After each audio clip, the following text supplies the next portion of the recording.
Hi everyone, this is Callie. Thanks so much for being here with me today. I'm creating a Valentine's shaker card using old and new Lawn Fawn products. We had some really fun beavers that were released in the Valentine's release, but I wanted to pull out these adorable skunks from last year's Valentine release and use them on today's card just to add a bit of old to our new products to create the card for today.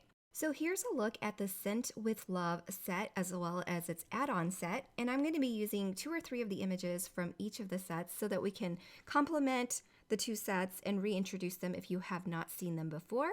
And we're going to create a cute little Valentine scene, and it's going to be super colorful with the background, so I didn't want to do too many images.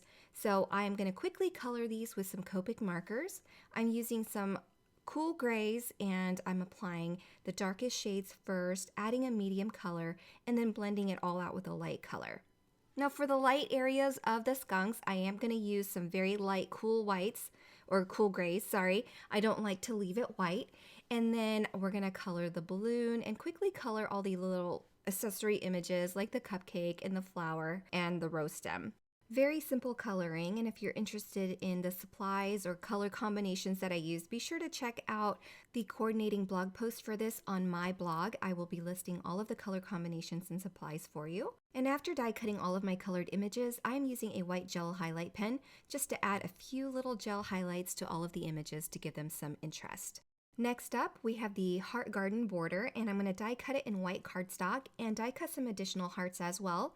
We're going to ink blend first the entire piece of this garden border panel with some Mowed Lawn Distress Oxide ink.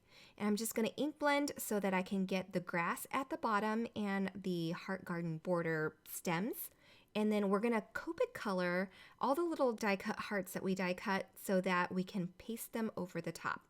Now you could have die cut these with some colored cardstock to make it a lot easier. I'm using some Copic markers so I can add some dimension to these hearts, as well as use the same colors that I used on my previous images so that it's all a little bit more cohesive as far as the colors go. I used a trimmer to cut off the extra stem that was hanging off. We have some leeway to work with because there's a 1/4 inch border on the sides of the heart garland backdrop frames that we have. So I just trimmed off about a 1/4 inch, and we still have a lot of room where we can paste it to the background and everything will be hidden. It's not going to look chopped off. So for the background, I'm just going to work on the sky now. I'm using some peacock feathers as well as some cracked pistachio. I'm not going all the way to the bottom because we have that heart garden border panel that we're going to adhere right over this one.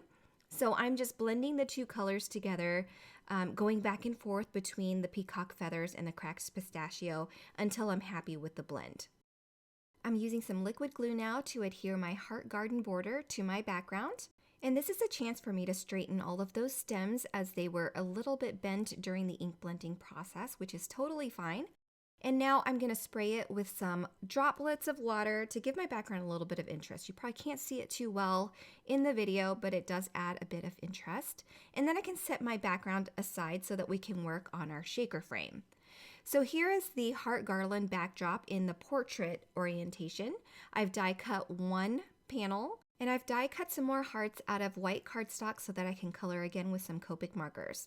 Like I said previously, you can use colored cardstock for this, however you'd like to create your card. And I could have used my Copic markers to color the hearts that are directly on the frame, but I decided to do it this way because I could be a little bit messier and not have to worry about not coloring the banner's strands, if that makes sense. So I am using, again, the same reds that I used on the images for the skunks, just to make everything flow and be a little bit more cohesive. So I have a shortcut here for stacking the frames. Instead of die cutting that heart garland backdrop a bunch of times and getting all these extra pieces, I decided to use the stitched rectangle frames to die cut 5 additional frames to stack up to create my shaker window. You're more than welcome to die cut this from the heart garland backdrop. You just need to snip off the heart garland at the very top on all of your panels. Or of course, using foam tape is also an option. So I've stacked all of my frames together, and before adhering my heart garland backdrop panel, I'm going to go ahead and adhere a layer of some acetate for my shaker window. I'm using some double-sided adhesive, and once I've gone all the way around, I'm going to peel off the backing, and then I'll adhere my acetate window, and then repeat with the double-sided adhesive, and then secure my card front or shaker window with that heart garland backdrop.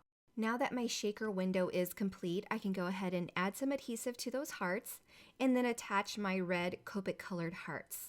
On the very back of this, I'm going to add more double-sided adhesive. You can also use liquid adhesive here if you'd like. It does attach well paper to paper. But before adhering it over my background, I'm going to add some sequins and fun clay mixes.